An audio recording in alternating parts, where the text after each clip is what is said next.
Hey there, my name is Larry Lease, and this is the True Crime Never Sleeps podcast. Today we're diving into Murder Monday, the bizarre case of Peter Madsen. But first, we'd like to thank our sponsor, Hunt-A-Killer. Visit huntakiller.com for 20% off your first box.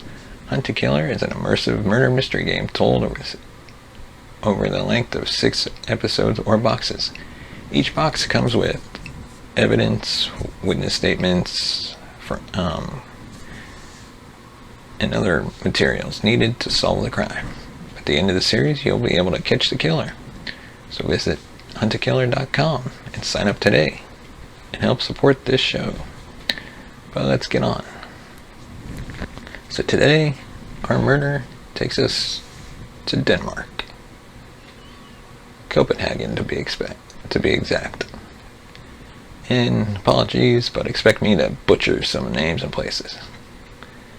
Let's begin with Peter Madsen, who's, I guess, Danish Elon Musk, if you want to compare him to somebody in the U.S. He was an entrepreneur, big into engineering, and a face in the media. He was in the media because he was relatively successful. He was born January 1971 to parents Annie and Carl. He grew up on the island in New Zealand, though his home life was somewhat turbulent. His parents, well, a 36-year age gap, but his love of rockets and all those chemistry, physics, oh my, that got him excited and would stay with him the rest of his life. Peter never had a formal education. He was self-taught in pretty much everything. He would join rocket clubs and engineering groups. How he got by was basically being funded by people and organizations that saw his potential. And he wasn't necessarily a shy talker or someone who'd take the kibosh and do a later. No, he kind of followed true in a lot of his promises, and he really made a name for himself. For around 2008.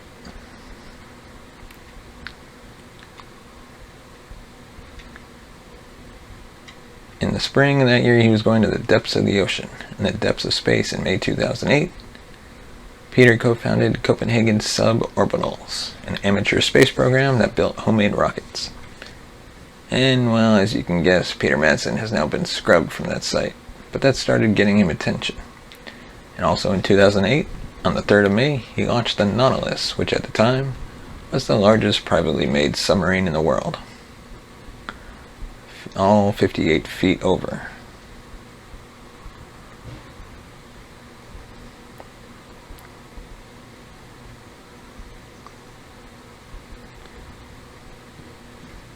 The UC-3 Nautilus submarine had been preceded by UC-1 and UC-2. The Nautilus had been built over 3 years by Peter and volunteers and cost roughly $200,000 American dollars to build, and it was crowdfunded. It's small enough. It's a small one. You could fit about 8 people in it. During, surface operations for when going under. Peter Madsen, by the way, wasn't. He was really a fella for material possessions, and he lived on the Nautilus for a time. But he was making a name for himself in interviews, news reports, documentaries.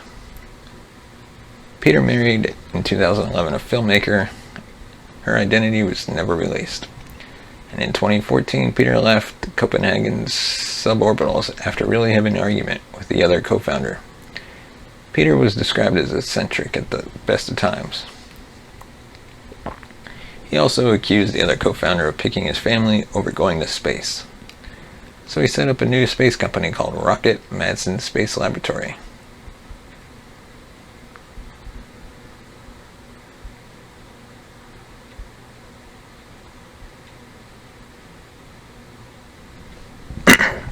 So this takes us to 2017, on the last voyage of the Nautilus.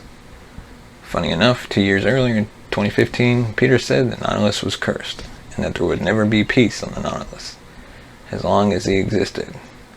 Good advice, Peter. You should have taken it. In 2017, spring, a freelance journalist named Kim Val learned about Rocket Madsen and his exploits, and she wanted to interview him. Kim was from Sweden. She grew up in Trelleborg, pretty much right on the Sweden-Denmark border. She traveled the world writing about the things that were in it. Kim was 30 years old, graduated from the London School of Economics, and worked in Australia for the European Union. In India and Hong Kong, studied at Columbia in New York, and in 2017 she'd been around the globe more than once. She wrote articles about furries, vampires, and North Korea, along with tiger poachers and voodoo, all of which are very interesting subjects. She was a rising star, and you can see how much she might be interested in someone who not only, was building their own rockets, but also built their own submarine. In 2017, she was based in both New York and Beijing, and was planning on moving to Beijing with her boyfriend, Danish designer Ole Stubb, and she was in Copenhagen visiting himself. She had tried to reach out to Peter Madsen a couple of times, but nothing came out of it. Her move to Beijing with a partner was approaching fast. It didn't really look like she was actually going to get that, scoop. Then, on August 10th, 2017, as Kim and her partner were preparing to leave, Kim got a text. Peter said, "Yeah, happy to meet with you. Have an interview, whatever." She went off, met him, and then not long after she texted her partner, she said, "Peter, he offered to take me out on Nautilus. Have a go at the seas, or whatever." She was expected to be back in only a few hours. However, she wouldn't. The goodbye party went on. Kim nodded her own. As darkness encroached the August night, her boyfriend began to worry that they had to leave early the next morning, and he couldn't get through to her. He even went down to the pier at... I can't even pronounce that, to see if there was any sign of her or the goddamn submarine. You'd think it'd be hard to miss like a thing of that size. Oh yeah, but that's underwater. So with no sign of Peter, Kim, or the Nautilus at 1:45 a.m., he called the police and reported Kim missing. It was about 3 hours later, after 4 a.m. that morning, that the airport went into the Danish... that report went to the Danish Coast Guard. There could possibly have been some kind of marine accident, and so boats and helicopters started prowling the area. To the southwest of Copenhagen lies Cougar Bay. Just after 10 a.m. on the 11th of August, the Nautilus was spotted after reports going through hours earlier. Peter was in the tower, and the submarine didn't look good. It was sinking, and Peter began swimming toward a nearby boat and was taken ashore now. By this time, news had spread.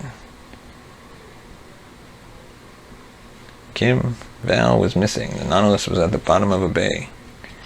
Peter had a few questions to maybe answer. First one, where's Kim? He told the media everything's grand. His sub had a defective ballast and sunk.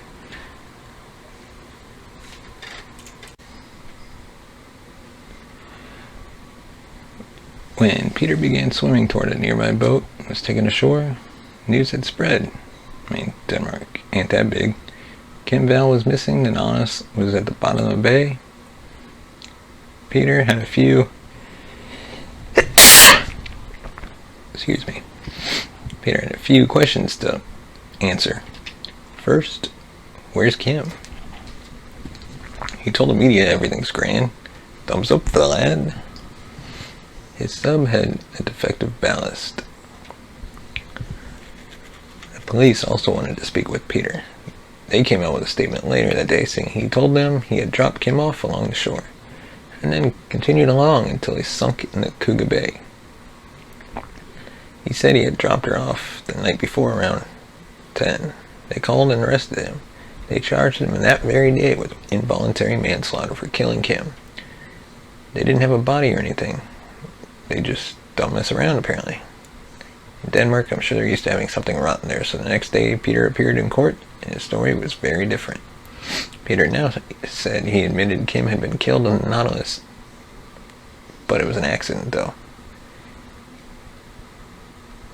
Peter actually loved Das Boot. He apparently would coat the hell out of it. On the submarine, he said she banged her noggin on the hatch. He accidentally dropped it on her head when she was getting in, and he panicked. He then tied a rope around her, got her out of the sub and pulled her out with the rope, got her on like the deck, or whatever you call it, and buried her at sea.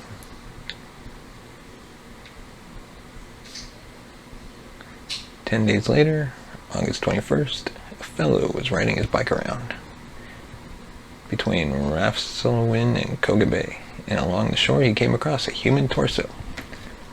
A female torso had been found in the water of a Copenhagen suburb. Police haven't confirmed whether it's the body of missing Swedish journalist Kim Wall. Peter Madsen initially said he'd drop her off alive in the Danish capital. Madsen was charged with the manslaughter of 30-year-old Wall, who'd been missing since he took her out to sea in his 17-meter submarine. On August the 10th, he denied the charges. The inventor's lawyer explained that, amongst other things, he believes that Kim Wall's relatives in particular need to know what happened, and that's why he wanted to speak about what happened on board the Nautilus. DNA confirmed it was Kim. The autopsy showed she'd been stabbed 15 times, and the charges against Peter were changed from involuntary manslaughter to plain old manslaughter a month later. Divers found inside plastic bags Kim's head, clothing, limbs, and a saw and a knife at the end. Peter, by the way, still said, yeah, she smacked her noggin and I dumped her in the ocean. Didn't kill her. Didn't cut her up.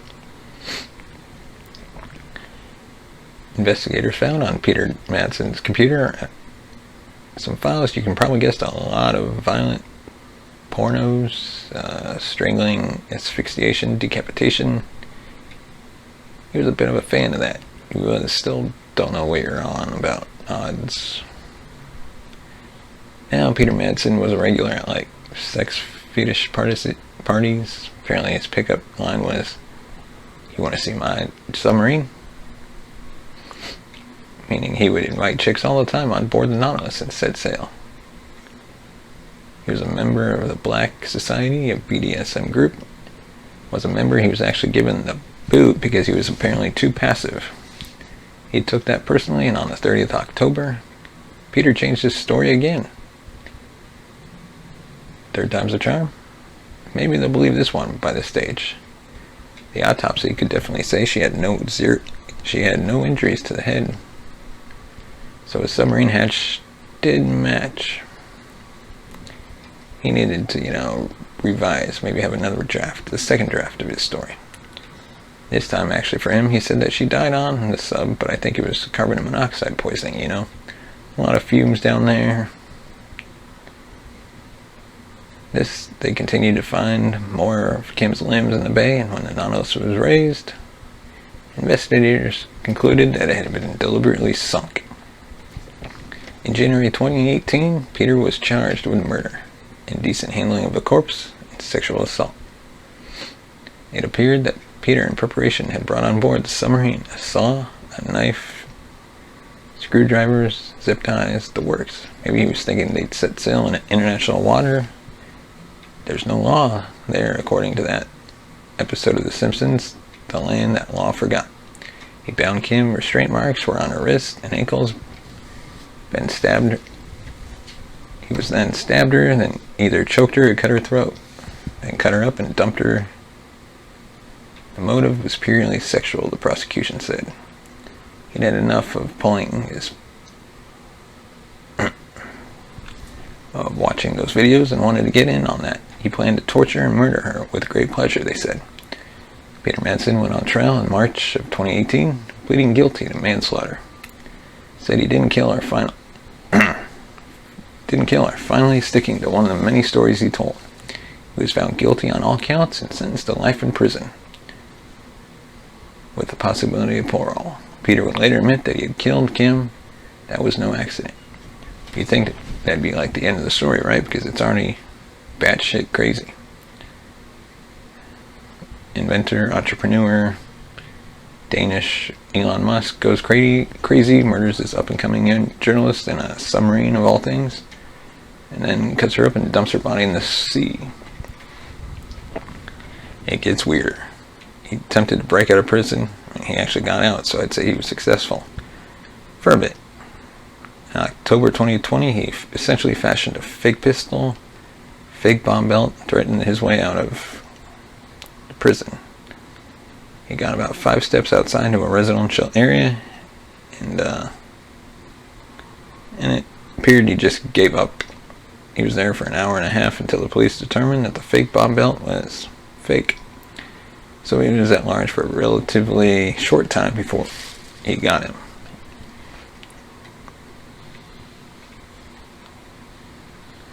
He got another 21 months for that stunt.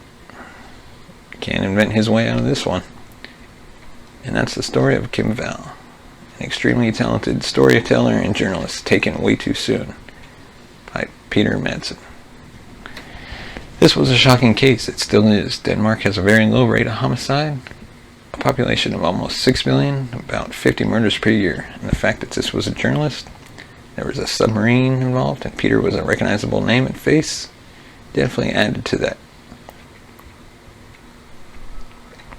Thank you so much for watching. I really appreciate it. Let us know what your thoughts in the comment section below. Hit that subscribe button. Give us a thumbs up. And I'll see you really soon in the next one. Till then, take care.